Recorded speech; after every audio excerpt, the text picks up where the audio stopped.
Dick Cheney had a couple daughters. One of them entered politics. Her name is Liz.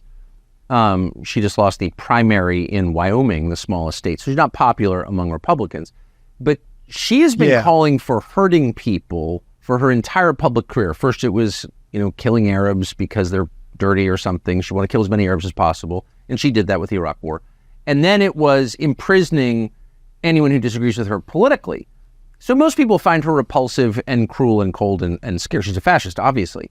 But what's so interesting is that she is still lionized, treated like an important and serious person by the press corps in Washington. Here she is talking about, not making this up, running for president. Here's Liz Cheney. You have not ruled out running for president yourself. Do you envision something where you run with the Democrat and do some kind of unity ticket? I'm going to decide over the course of the next couple of months, and it will certainly depend upon where it looks like things are going with the nominations of both parties. But again, I think it's a moment where people have to be willing to put partisanship aside and say the future of the country demands that we save the republic, and we're never going to get the chance to debate all of the other really important issues if we allow Donald Trump the power to unravel the very foundations of our Constitution.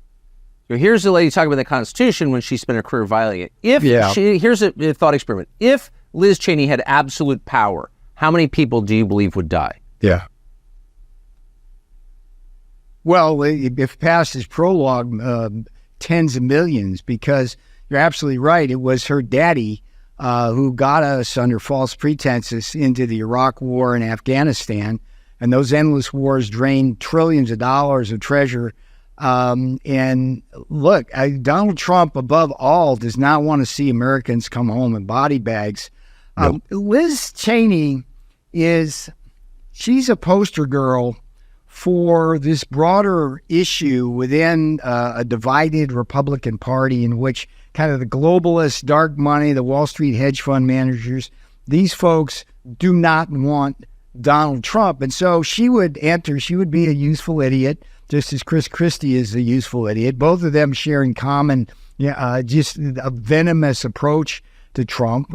She clearly knows she could never win the race. Her only mission would be to try to be a spoiler for Donald Trump.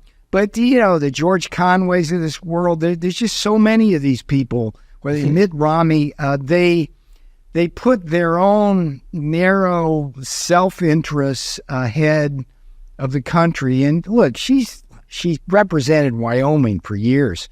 Yeah, how much time did she spend there? She's a creature of Virginia and the commute into D.C. with her daddy.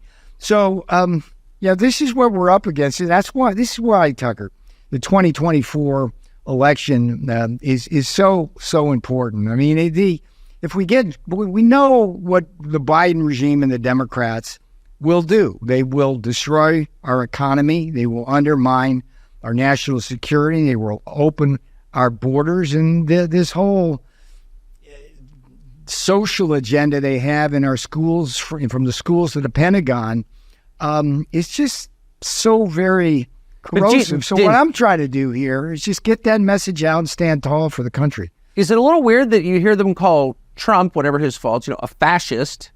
But I don't remember Trump I don't remember him putting any of his political opponents in prison or killing anyone.